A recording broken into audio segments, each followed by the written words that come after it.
के digital platform पर आपका स्वागत है। मैं हूं प्रिया सिंह। 600 दिन पहले छिड़ी ये लड़ाई, हजारों लाशें बिछ गई, कई देश खाक हो गए, मगर न युद्ध रुका ना ही मौत का तमाशा। बम और बारूद के बाद भूख की त्रासदी गाजा को दहला रही है। खाने पीने की चीजों के लिए गाजा में लाशें बिछ रही हैं। हमास इजराइल युद्ध अब उस मोड़ पर है जहां सिर्फ एटम बम की बातें हो रही हैं। महाविनाश के हथियार का शोर सुनाई दे रहा है। प्रेसिडेंट ट्रंप हो, नेतन्याहू हो, ईरान के सुप्रीम लीडर हो, सब एटमी हथियार पर बयान दे रहे हैं, क्योंकि बात ईरान के परमाणु हथियारों पर आकर ठहर गई है।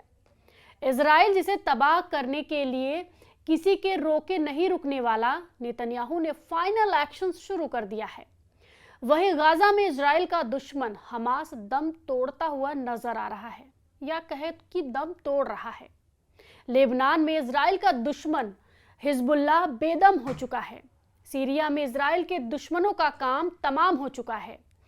इराक में इजराइल के दुश्मन कट्टर लड़ाके सरेंडर कर चुके हैं। यमन में हूथी के होश अमेरिका और इजराइल ने उड़ा रखे हैं। तो क्या अब इजराइल अपनी दुश्मन पर हमला करने जा रहा है? क्या ईरान की एटमी अड्डों की तबाही शुरू होने वाली है? इजराइल ने जिसे टारगेट बनाया वो खल्ला हुआ। दुश्मनों की गिनती भी इजराइल नहीं करता। कोई भी आ जाए, कितना भी ताकतवर क्यों न हो, इजराइल को जिसने छेड़ा है वो तबाह हुआ है।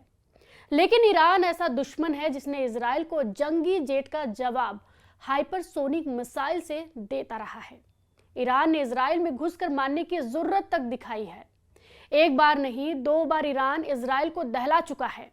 ऑपरेशन ट्रू प्रॉमिस के जरिए ईरान ने नेतन्याहू को कभी भी सुकून से रहने नहीं दिया। वहीं जब से ट्रंप ने ईरान इजराइल के बीच एंट्री ली, सारे समीकरण नेतन्याहू के खिलाफ दिखने लगे। नेतन्याहू जो चाहते हैं ट्रंप वो होने नहीं दे रहे हैं। इजराइल को ईरान के परमाणु ठिकाने बर्बाद करने के बाद शांति मिलेगी, जबकि ट्रंप ईरान से एटमी फीट डील फाइनल करने के करीब पहुंचने का दावा कर रहे हैं। दूसरी तरफ ट्रंप की उम्मीद कायम है। ट्रंप को ईरान की तरफ से ग्रीन सिग्नल मिल रहे हैं।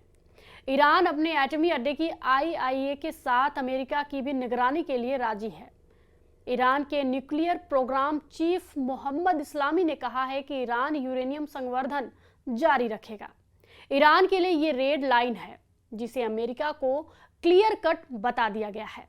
वही प्रेसिडेंट ट्रंप पहले ही साफ कर चुके हैं कि ईरान उनकी तय की गई सीमा तक यूरेनियम बना सकता है। ईरान इसी बात को बार बार दोहराकर नेतन्याहू की टेंशन बढ़ा रहा है। ईरान एटमी डील की सबसे जरूरी शर्त न्यूक्लियर हथियार के ईंधन यूरेनियम के संवर्धन को बताना नहीं भूलता। ईरान का स्टैंड क्लियर है, वो परमाणु प्रोग्राम को बंद नहीं करने वाला। ये बात नेतन्याहू को मंजूर नहीं है। इसी वजह से ईरान अमेरिका के बीच जारी एटमी डील के बीच इजराइल कुछ बड़ा प्लान कर रहा है। न्यूयॉर्क टाइम्स की रिपोर्ट के मुताबिक इजराइल किसी भी वक्त ऐसा हमला बोल सकता है जिसका निशाना ईरान के न्यूक्लियर सेंटर होंगे।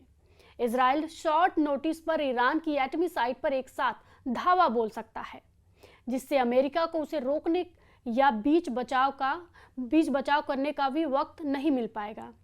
इजराइल के हमले की आशंका प्रेसिडेंट ट्रंप को भी है, इसलिए उन्होंने नेतन्याहू को न्यूक्लियर डील में खलल न डालने के लिए आगाह कर रखा है।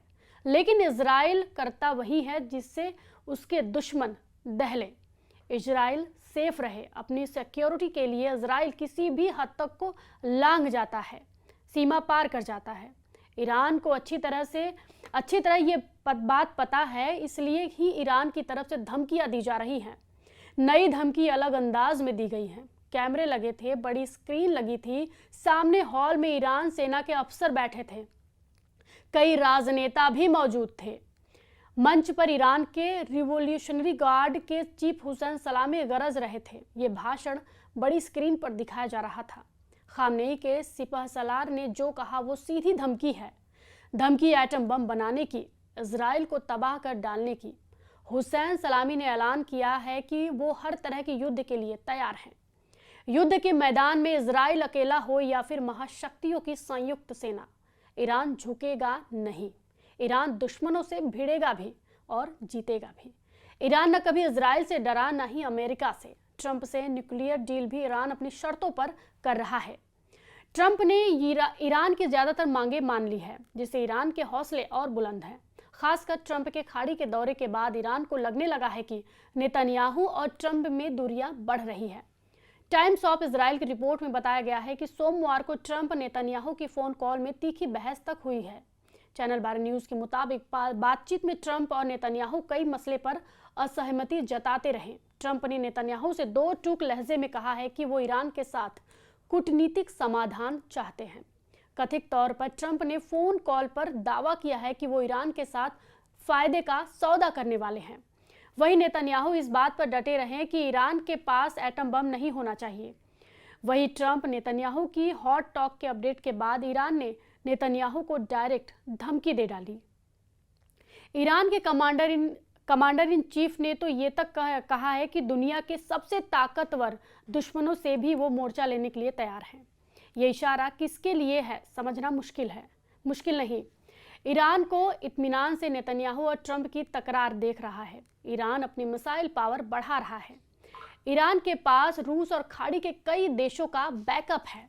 ईरान की एटमी साइटें एक्टिव हैं। ईरान को और क्या चाहिए? मुश्किलें तो नेतन्याहू की बढ़ी हुई है। उन्हें जिन ट्रंप पर सबसे ज्यादा भरोसा है वही ईरान की तरफ झुकाव दिखाने लगे हैं। तो इजराइल क्या करेगा? वही जिसके लिए वो कुख्यात है। इजराइल दुश्मन के खतरे को खुद मिटाएगा, जैसे कि पहले करता रहा है। इजराइल ने ईरान को दहलाने का प्लान कई साल से बना रखा है। कई बार ईरान को उसका ट्रेलर भी इजराइल दिखा चुका है। इजराइल ने ईरान के लिए अमेरिका से मिले हथियारों को अपग्रेड कर रखा है। इजराइल 2000 किलोमीटर दूर तक के टारगेट को हिट करने की क्षमता रखता है। इजराइल के पास F-15I स्क्वाड्रन से लेकर F-16I सुपर स्क्वाड्रन तक है। मीडिया रिपोर्ट के मुताबिक इजराइल ने F-35 जंगी जेट में ऐसे बदलाव किए हैं जिससे उसका फ्यूल टैंक अलग किया जा सके और इसके साथ ही फाइटर रेडार की जद में भी नहीं जाएंगे। इजराइल ने रैमपेज मिसाइलों को एयरक्राफ्ट से जमीन पर टारगेट हिट करने के लिए तैयार कर रखा है। इजराइल के पास रॉक मिसाइल है जो अंडरग्राउंड अड्डों को तबाह करने के लिए जानी जाती है। नेतन्याहू आर्मी एल्बिट नाम के बंकर बस्टर बम से लैस है जिनमें न्यूक्लियर साइट तबाह की जा सकती है। समंदर के रास्ते ईरान पर हमले के लिए इजराइल के पास पॉप-आई टर्बो क्रूज मिसाइल हैं।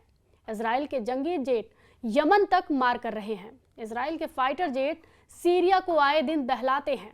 इजराइल लेबनान को कब्रिस्तान बना चुका है। ईरान को निशाना बनाना इजराइल के लिए नामुमकिन नहीं है, बशर्ते कि अमेरिका इजराइल के साथ रहे। बिना सुपर पावर के सपोर्ट के इजराइल हमले तो कर सकता है, लेकिन ईरान से युद्ध जीतना मुश्किल है। ईरान की मिसाइल पावर इजराइल को दहलाने के लिए काफी है। ईरान ने बीते साल 2 बार इजराइल को मिसाइल की बौछार से जलाया है। तब भी अमेरिका और उसकी सहयोगी सैन्य शक्तियों ने इजराइल के लिए सुरक्षा कवच तैयार किया। इजराइल पर दागी गई सैकड़ों मिसाइलों को हवा में ही मारकर अमेरिका ने बड़े युद्ध को रोक दिया था। लेकिन इजराइल का नया प्लान ऐसा है कि उसके शुरू होने के बाद युद्ध रोकना किसी के बस में नहीं होगा। ईरान के न्यूक्लियर अड्डे पर बम बरसने शुरू होंगे तो युद्ध में अकेला ईरान ही नहीं होगा। ईरान के साथ रूस, चीन और उत्तर कोरिया जैसे वो देश होंगे जिन्हें अमेरिका दादागिरी बर्दाश्त नहीं। वही इजराइल को अमेरिका समर्थन देना जारी रखेगा या नहीं, इसकी अब कोई गारंटी नहीं है, क्योंकि ट्रंप हर दिन अपना रुख बदलते हुए नजर आ रहे हैं, या यूं कहें कि अपना बयान भी दे रहे हैं। यूक्रेन रूस का युद्ध हो या फिर खाड़ी का घमासान, अब तक प्रेसिडेंट किसी भी वायदे पर खरीद नहीं उतर पाए हैं। ट्रंप की यही मजबूरी नेतन्याहू का सिरदर्द बनी हुई है। इस वीडियो पर आपकी क्या प्रतिक्रिया है, हमें कमेंट बॉक्स में जरूर बताएं।